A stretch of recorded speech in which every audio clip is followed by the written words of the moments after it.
dadako po tayo sa page 35, Action Plan. We will meet again 1 month from today to submit the questionnaires and to learn how to prepare our churches for NCD. Additional trainings will be provided to guide your church to strengthen its weakest quality. So gagawa tayo ng action plan para sa next meeting natin. I-set na natin ang mga detalye. Una, yung day. Karaniwan, ang pinakamagandang araw ay Sabado dahil available ang lay people. Kung mga pastor lang, mahihirapan sa implementation dahil hindi alam ng mga miyembro. So maganda sa network meeting, nandyan si pastor, nandyan din ang mga leaders ng iglesia. So ang pinakamaganda ay Sabado. Suggestion lang. So dyan sa inyong network, please pause the video, pag-usapan nyo, ano yung day ng next meeting nyo. Sige po.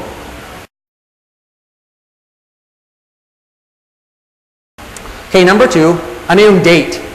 So kung pinili nyo Sabado, ang maganda ay 1 month from today. So tingnan nyo yung calendar, linawin nyo, ano yung exact date ng next network meeting nyo. So please pause the video para linawin. Okay, so network facilitator, titiyakin, lilinawin ang date ngayon. Huwag hayaan na sa kanilang gagawin. Habang nandyan, kayong lahat sama-sama, lilinawin yung exact date, i-announce sa lahat ano yung date ng next meeting. Okay, number 3 po, anong oras? So, ang ginawa natin kanina, 9 to 3. So, ang pwedeng gawin, 9 to 3 or 3:30. Kung gusto mas maaga, 9 to 4. So, pwedeng 8 to 3 or 9 to 4. Hindi pwedeng 9 to 3. Di kasya. It's 8 to 3 or 9 to 4. So, please pause the video, mag-decision kayo anong oras gusto niyo.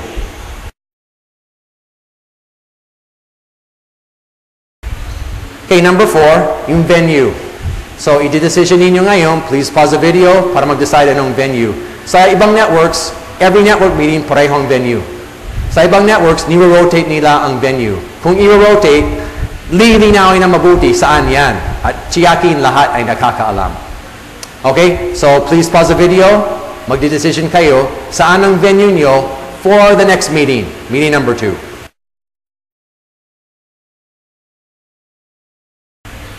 Okay, number 5 is multiple locations.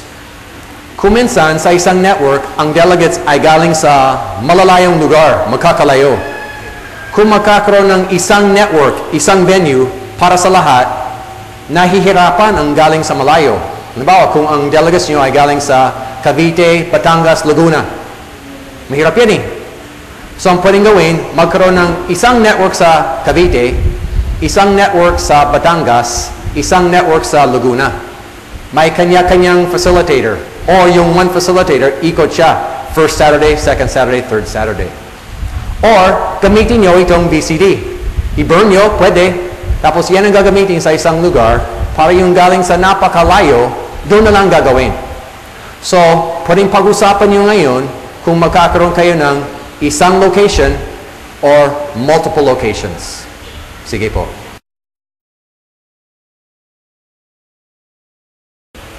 Okay, yun po ang ating action planning for the next network meeting. Ngayon, ang gagawin po natin, number 6 on page 33, tayo ay mananalangin. Ang ating panalangin ngayon ay hihilingin natin sa Panginoon na bawat iglesia natin ay palalaguin niya in quality and quantity. Okay, so please pause the video para manalangin sa inyong grupo kung ano ang method na mas komportable kayo. Okay, dadako po tayo sa page 36, Action Plan for your church. Number 1, how do you think NCD might be helpful to your church? Pwedeng pag-usapan sa inyong grupo. And number 2, would your church like to do the NCD survey? Yes or no? Pag-usapan nyo. Also number 3, if yes, when will you do the survey? Ang suggestion, 2 weeks from tomorrow. Pero nasa inyo yan, i-decision nyo kung gagawin talaga, kailan talaga, at anong oras gagawin. for your church? Then number 4, if yes, who from your church will participate in our next NCD meeting to submit your completed questionnaires and learn how to prepare your church for NCD? You may bring up to 5 delegates. So yung enrollment fee na binayaran na ninyo, it's good for the whole year, 10 meetings, for up to 5 delegates. Sino sila ang makaka-attend sa next meeting? Okay, so take about 5 minutes dyan sa inyong church, pag-usapan ng action plan para sa church nyo. Okay? Please pause the video. Okay, salamat po sa inyong action planning para sa inyong iglesia. Ngayon, gusto namin malaman sino-sino sa inyong plano ay darating kayo in 1 month, dala-dala ang questionnaires para ma-ideya tayo. So, dyan sa inyong network, please pause the video at lahat na darating 1 month from today, itaas ang inyong kamay. Okay? Please pause the video.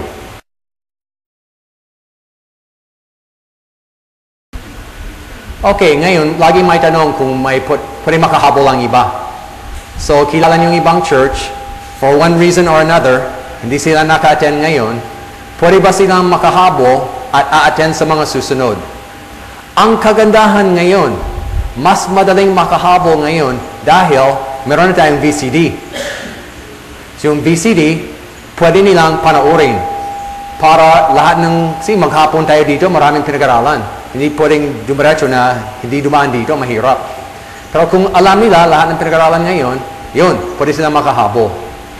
Kung sakali wala kayong VCD, pwedeng isa sa inyo ay magpapaliwanag sa kanila yung lahat ng pinag-aralan ngayon para pagdating nila 1 month from today, may survey na sila, tuloy-tuloy na sila. So yun. Pwede makahabol, basta handa na sila. Tuloy po tayo sa bottom of page 36, bring your manual. So next meeting natin, sama-sama tayo ulit, lahat na gusto magpatuloy, dadahin po ang inyong Philippine Implementation Guide to NCD. Yun din po ang dadahin natin every network meeting natin. Okay, tapos na po tayo, dako na tayo sa konting announcements. Gagamitin natin ang offering para sa 2 bagay. Una, gagamitin nyo yung offering para makabili kayo ng next VCD. So para may papanoorin next time, gamitin ang offering para bumili. Yung natira from the offering ay gagamitin para ibigay sa venue nyo. Okay? So please pause the video para magkaroon tayo ng offering ngayon.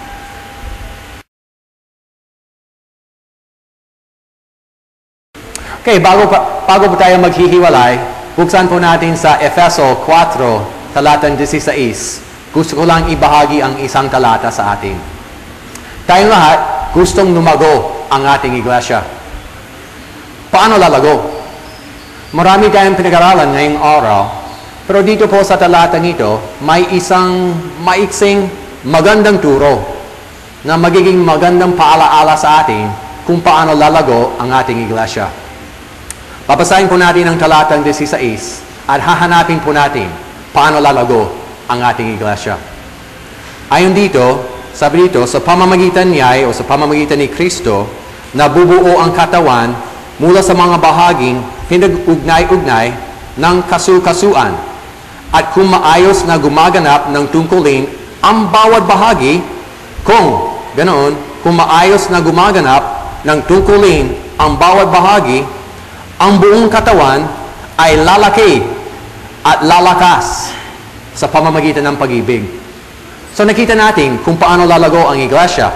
Lalago kung gumaganap ng tungkulin ang bawat bahagi. Yun po ang pinakalayunin natin na makikita natin. Bawat bahagi ng ating iglesia, gumaganap siya ng kanyang tungkulin na maayos. Malalaman niya ang kanyang spiritual gifts at isasagawa. I-enable siya from the leadership para gumawa siya ng kanyang tungkulin. Gagawin ng bawat isa ang kanilang tungkulin sa loob ng kanilang small group. Bawat miyembro ay prayer, care, and share. May bahagi sa need meeting evangelism. Bawat miyembro ay magmamahalan. Kapag bawat isa ay gumaganap ng tungkulin, maaasahan ang katuparan dito. Sabi dito, pag ganoon, ang buong katawan ay lalaki at lalakas. Ang church ay lalago in quality and quantity. Maganda, no? Lalaki at lalakas. Kaya lalaki ang church kapag lalakas ang miyembro. So, ang pinag-usapan natin buong maghapon ay yung church.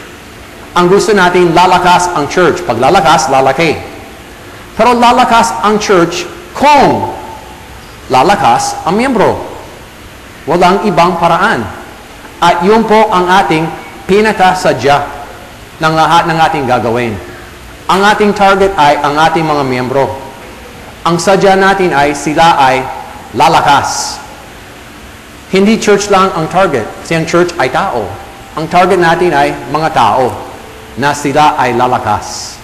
Kung lalo sila ay lalakas, lalong lalakas ang iglesia at asahan natin lalong lalaki. So yun po ang ating sadya for the next few months. At naway, yun po ang mararanasan ng bawat isa sa inyo.